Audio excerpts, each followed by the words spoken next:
الحمد للہ وحدہ لا شریک لہ والصلاة والسلام علی من لا نبی بعد اما بعد فاعوذ باللہ من الشیطان الرجیم بسم اللہ الرحمن الرحیم یا ایہا الذین آمنوا کتب علیکم الصیام کما کتب علی الذین من قبلکم لعلکم تتقون۔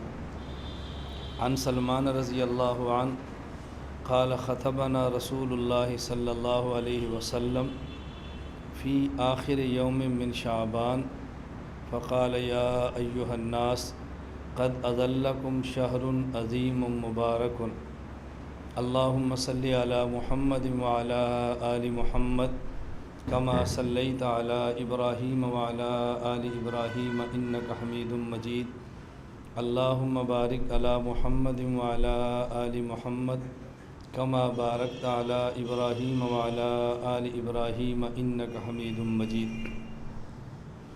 رمضان المبارک کی آمد میں بہت کم دن باقی رہ گئے ہیں،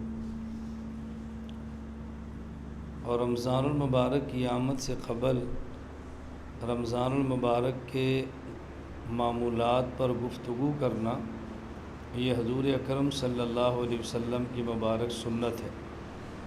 حضرت سلمان فارسی رضی اللہ تعالی عنہ فرماتے ہیں کہ حضور اکرم صلی اللہ علیہ وسلم نے شعبان کے آخری دن ہمیں خطبہ دیا۔ شعبان کی آخری تاریخ تھی اور صبح رمضان تھا، تو اللہ کے نبی نے ہمیں خطبہ دیا اور کچھ باتیں ارشاد فرمائیں۔ اللہ کے نبی صلی اللہ علیہ وسلم نے فرمایا یا ایھا الناس قد اظلکم شہر عظیم مبارک۔ الفاظ نبوت کی بلاغت دیکھیں اور الفاظ نبوت کو سمجھیں۔ رسول اکرم صلی اللہ علیہ وسلم نے فرمایا یا ایھا الناس قد اظلکم شہر عظیم مبارک، اے لوگو رمضان المبارک کا مہینہ آ رہا ہے، آ گیا ہے، تمہارے اوپر سایہ کرنے لگا ہے۔ اور رمضان المبارک کا مہینہ یہ ایسا مہینہ ہے عظیم مبارک جو عظمت والا ہے اور برکت والا ہے۔ یہ دو باتیں سمجھنے والی ہیں جو رسول اکرم صلی اللہ علیہ وسلم نے سمجھائی ہیں۔ یہ حدیث کافی لمبی اور طویل حدیث ہے۔ صحیح ابن خزیمہ میں یہ روایت موجود ہے، اور ہمارے حضرت شیخ الحدیث مولانا زکریا کاندھلوی رحمہ اللہ نے فضائل اعمال میں فضائل رمضان میں اس حدیث کو نقل فرمایا ہے۔ یہاں جو سمجھنے والی بات ہے وہ یہ کہ صرف حدیث مبارک کا ترجمہ کرنا کافی نہیں ہے، بلکہ الفاظ نبوت کو سمجھیں کہ اللہ کے نبی صلی اللہ علیہ وسلم نے بات کیسے سمجھائی ہے۔ عام طور پر یہ سمجھا جاتا ہے کہ اس حدیث مبارک کو رسول اکرم صلی اللہ علیہ وسلم نے خطبہ دیا اور رمضان کے بارے میں بہت ساری باتیں ارشاد فرما دی۔ میرا اپنا ذوق یہ ہے کہ اس میں اللہ کے نبی نے پہلے دو لفظوں میں ایک بات فرمائی ہے اجمالاً، اور پھر آگے اس کی آپ نے تفسیر اور تشریح فرمائی ہے۔ پہلے اللہ کے نبی نے دو باتیں فرمائی، یا ایھا الناس قد اظلکم شہر عظیم مبارک، اے لوگو رمضان کا مہینہ آ رہا ہے، بلکہ آ گیا ہے، جو کل آنا تھا بلکہ آ گیا ہے۔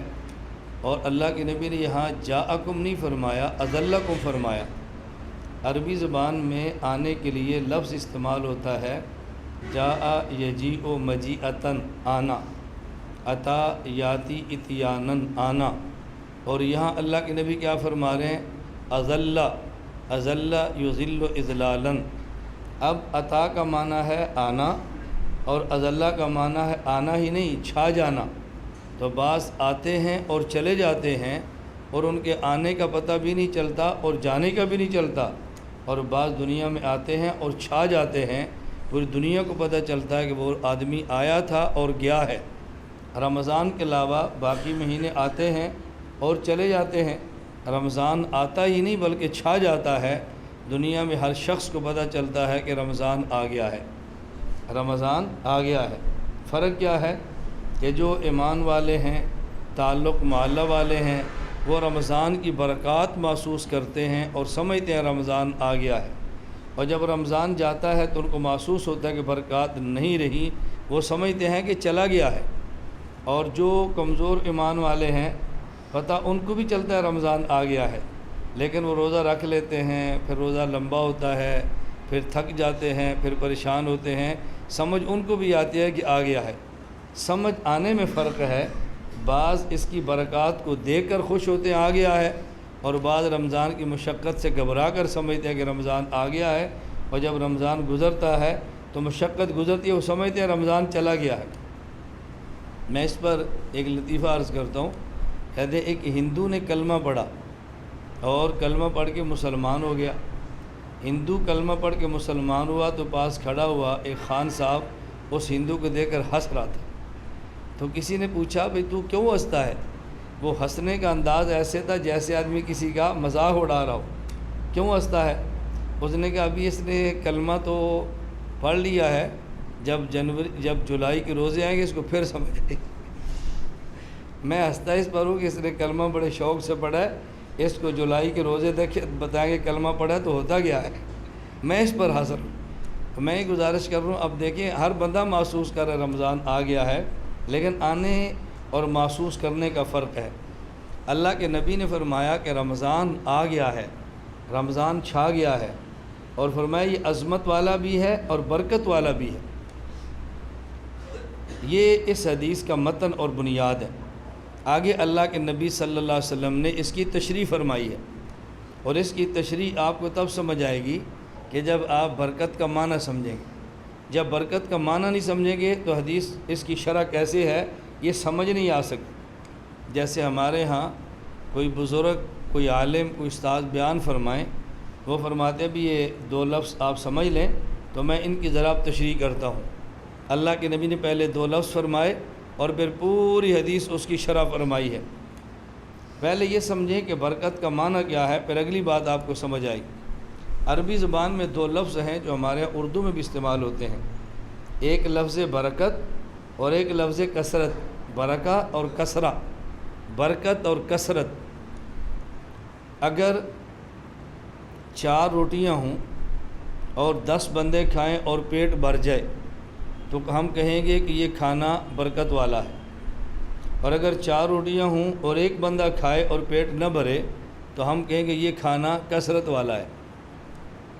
4 روٹیاں 10 بندے کھائیں اور پیٹ بھر جائے تو یہ کھانا برکت والا، اور 4 روٹیاں ایک بندہ کھائے اور آدھا پیٹ بھی نہ بھرے تو یہ کھانا، اب یہ روٹیاں زیادہ تو ہیں لیکن برکت والی نہیں ہیں، اور اگر 10 بندوں کا پیٹ بھر جائے تو روٹیاں تھوڑی ہیں لیکن برکت والی ہیں۔ اب آپ سمجھیں برکت اور کثرت کا معنی کیا ہے۔ اگر چیز تھوڑی ہو مقدار میں، کمیت میں، حجم میں، اور فوائد زیادہ ہوں تو کہیں گے برکت ہے، اور اگر چیز مقدار، کمیت اور حجم میں زیادہ ہو اور فوائد تھوڑے ہوں تو پھر کہیں گے کہ یہ چیز کثرت والی ہے۔ تو کثرت اور برکت میں فرق سمجھیں۔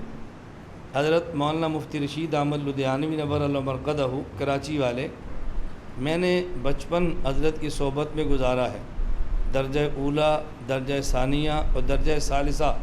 جب بالکل ابتدائی طور پہ میں کراچی پڑھنے کے لیے گیا تو حضرت کے بیانات میں میں شرکت کرتا تھا، اصلاحی تعلق حضرت سے قائم کیا تھا، اور حضرت کے مستقل کچھ دن میں نے خانقاہ میں جا کے گزارے بچپن میں۔